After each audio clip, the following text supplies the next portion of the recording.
We're at Bayern Munich's training centre with Claudio Pizarro. He's got showered, put on cologne and dressed up to spend some time with us and let us do this interview. Thank you for that. My pleasure.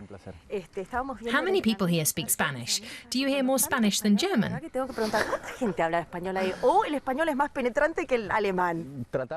Of course, we try to speak German because we train together with lots of Germans, but I've just played with a group of Latino players, so we spoke mostly Spanish. Xabi, Benatia, he speaks Italian, Rafa can speak Spanish, and Pepe Reina, the bald one. There were just the four of us, and one German in the group. Is it an urban myth that you sometimes help Guardiola with translation, or is that true? No, he could already speak some German when he got here. He asks about words now and then, but no more. He learned very quickly. Which words, for example? I can't remember. In conversation, he'll sometimes ask, "How do you say this?" And then I try to help.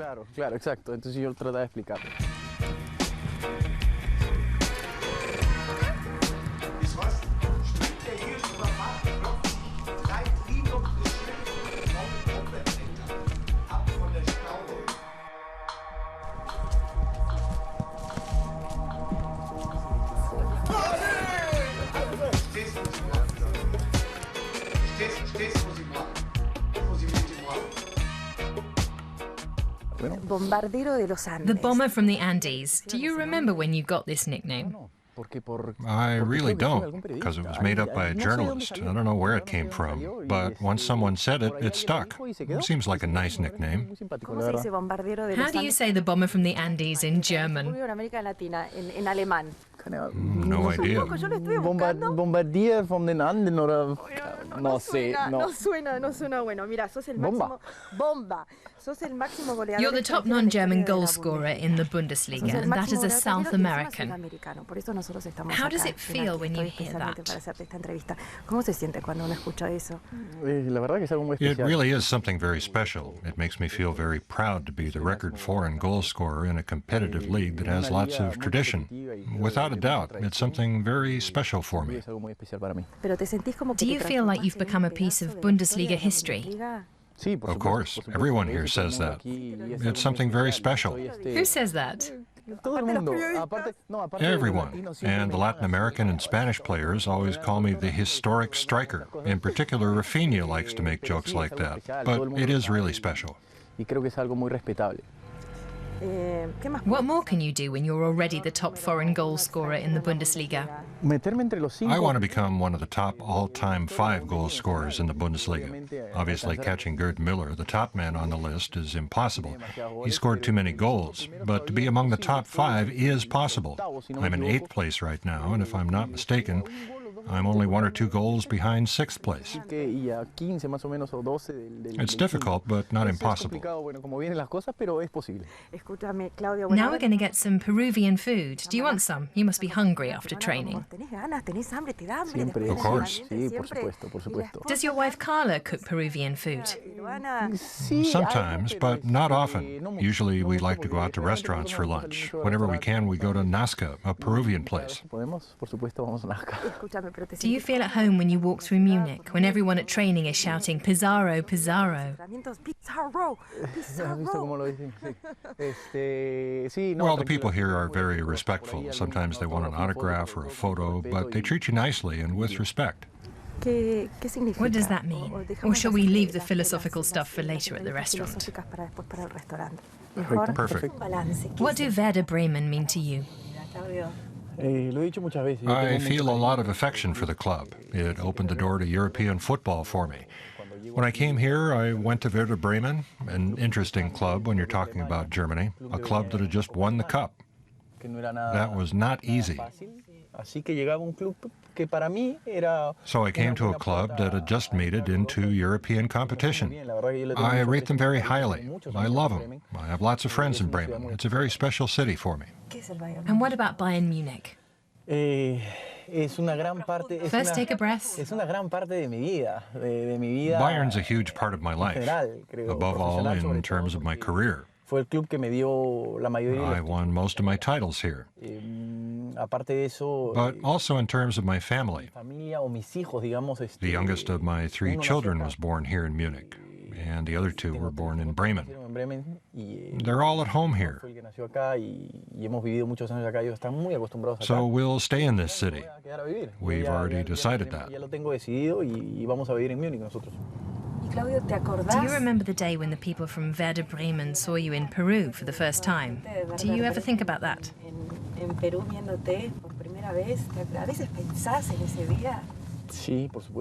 Of course.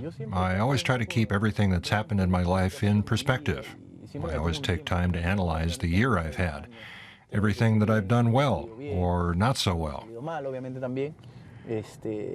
I always try to find things I can improve on and to do things in future better. The time when I left Peru was special to me. Since I arrived here, everything's gone well. And my career's gone well too.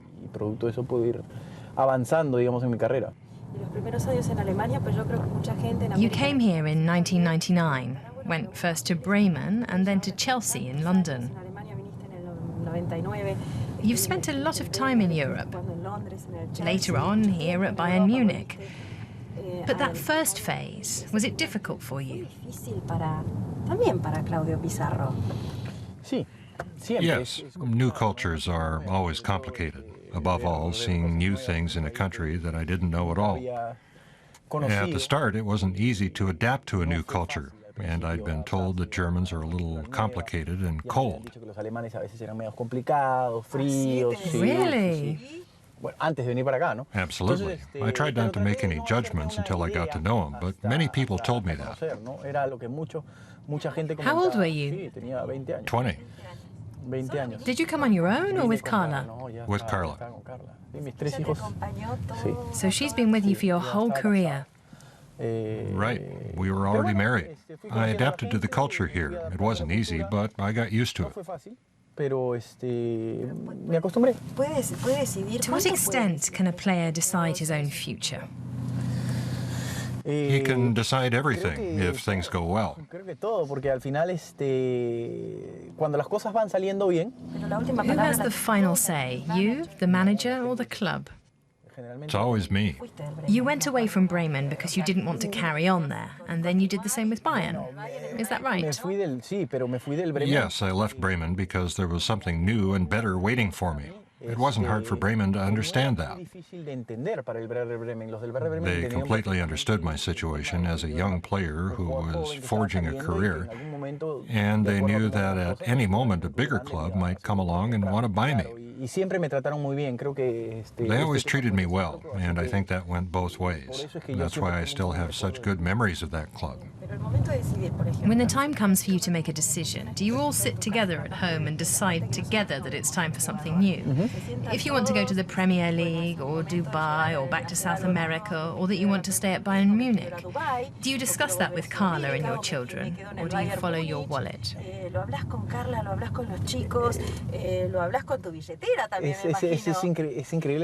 It's incredible that you're asking that, because just yesterday the family was sitting together and my children started asking, what are we going to do now? My son said, we're going to have a family meeting and decide together, right? That would be the first time that I'd done something like that. Before, my children were still too young for it. Now my oldest son is 15 and he can express his opinion and say he wants to go here or there. In the end, Carla and I will decide. But it's important to listen to them and know what they think. They're getting to an important age where they have to make decisions about university, about which school they'll go to, and which courses they'll take. These things influence the decisions that I have to make. Does your son tell you, for instance, Papa, you didn't play well today? Not so much this year, because I haven't played much. But he asked me why I didn't play. He just doesn't understand that very well. And what did you answer? Well, because the coach didn't pick me. Simple as that. Now my sons understand that pretty well because I explained it to them. But my youngest is the one who likes soccer the most, so he's the most upset when I don't play. And he's the happiest when I run out onto the pitch. He understands the situation completely, and I think that's great. Getting back to Guardiola, I've never interviewed anyone who's had both him and Mourinho as a coach. I think there are only 4. So only a few. Very few. And so, ladies and gentlemen, I am sitting in a car with a player who was trained by Mourinho and now is trained by Guardiola. I asked your former Chelsea teammate, Franco Di Santo, if he'd rather play for Guardiola or Mourinho. He answered Mourinho. And you? No comment.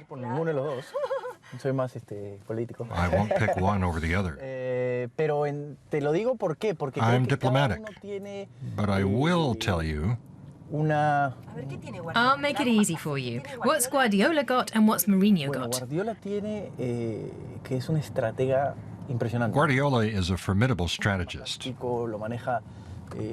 He's a master tactician. He studies the opposing team very closely. And he deploys the right players against the opponents. He's a great strategist, and Mourinho communicated well with his players. I read that you got along with him quite well. Right, I played with him for 3 months. But I've read articles that speak of a great mutual affection. Well, yes, on my part. As I've often said before, it meant a great deal to me that he called me personally to say he wanted me on his team. Is that unique to him? It is unique. It's above and beyond the norm, the way he relates to his players. That's how he gets the players to give their all for him on the pitch. We've seen quite often the way his players always stand behind him. They always support him. They're inseparable. He gets the players to give them all they've got. They really do give him all they've got. How do you feel in Munich? How Bavarian can a Peruvian be? I feel fine. I'm happy to be here. How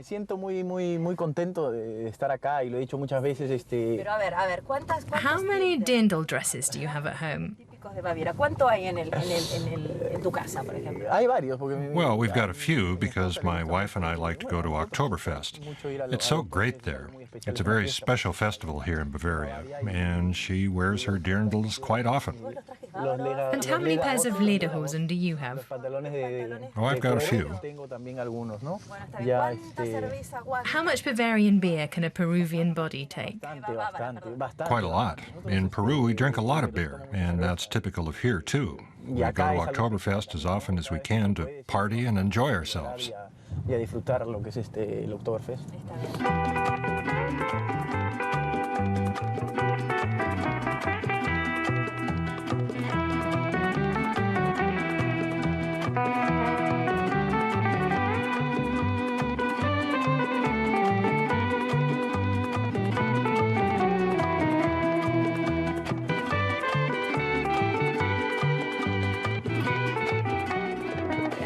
Is the restaurant we're going to now the same one Claudio Pizarro takes his family to on Sundays? Yes, in fact, we always come here on Sunday. It opens at 1 o'clock on Sunday, but at 5 on other days. It opens at midday on Sunday, so we can come here for lunch. And what do you eat for lunch on Sunday in Peru? In Argentina, we have barbecues. We can ask our cameraman from Mexico what they eat there on Sundays. What about Peru? Here we always try to eat Peruvian cuisine, ceviche, for instance, or pan-fried sirloin or Peruvian chicken fricassee. What statistic do you like best? The one for top goal scorer. That's the best one. The oddest thing I read over the past few days while preparing for this interview was that you scored the fastest goal ever in Peruvian soccer. Do you remember where that was? No. Mexico. Oh, Mexico. In the U.S.? I didn't know. They're opening the restaurant. Let's go in. Yeah.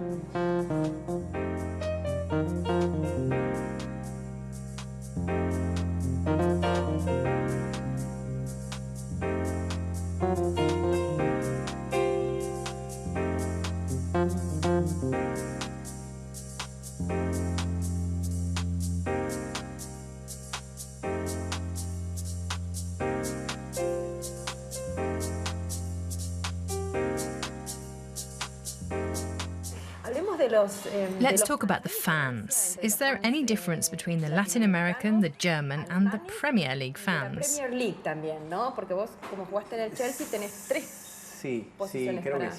Yes, I think there's one small difference. We Latinos are hot-blooded, and in crowds, we're quick to get excited. You notice that mainly in Latin America. The crowds are almost always more restless, and there are more fights. We had a scandal with Boca River in Copa Libertadores. It was horrible. Yeah, I heard about that. Pepper spray. That was not pleasant.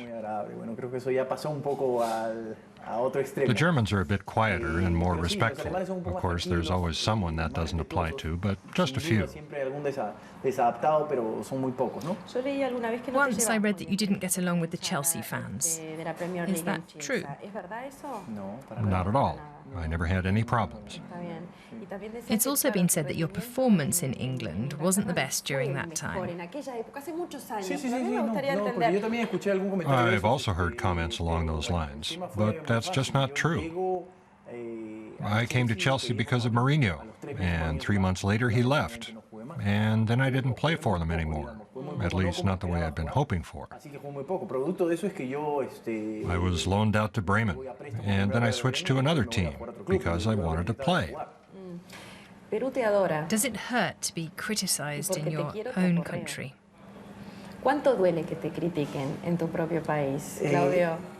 Yes, it's hard. Thank you. I was confused because I ordered a pisco sour and they brought me a water.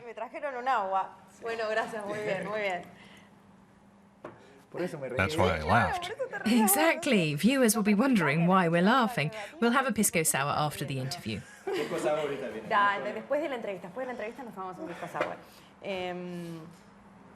What were we talking about? Oh, yes, Peru. It's a complicated subject. Thanks to the press, a lot of people think that I just go on holiday to Peru and don't dedicate any of my time to the country. Actually, I have no idea what it's all about. But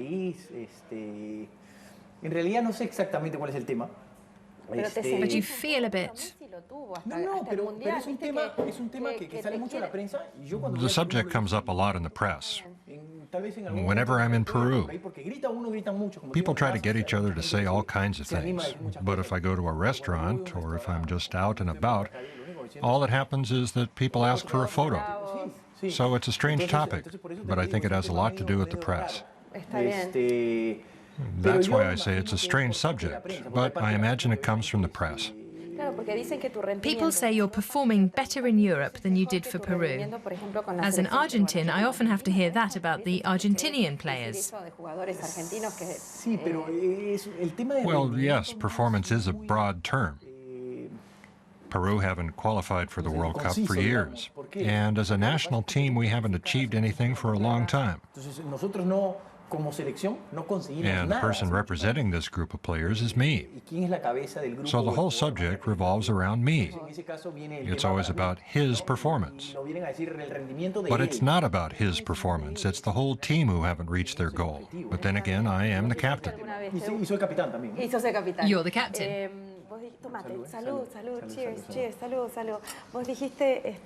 You still haven't played with Peru in the World Cup. Would it still be possible? Probably not. That's what I wanted most in my career. I would have loved it, but it didn't happen, and it probably won't now. That's how football is, and life in general. There are things you don't even get when you push really hard for them. Could you see yourself coaching Peru? No. I've always said I couldn't. I don't want to be a coach. The job takes a lot of your time, and you're often away from your family. It takes over your life. And now I've been doing this for so long, I'd prefer to spend time with my family. So that's why I say no. But I'd never rule it out altogether.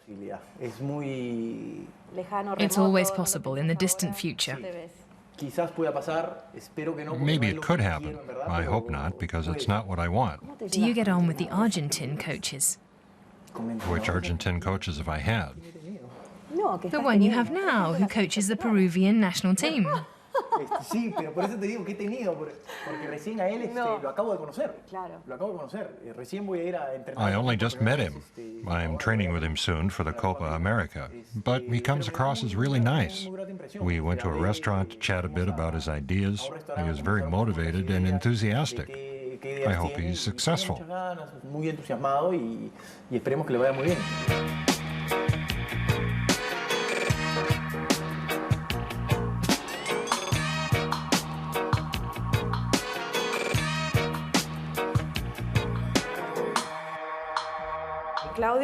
How will you spend your afternoon now you've had training and lunch?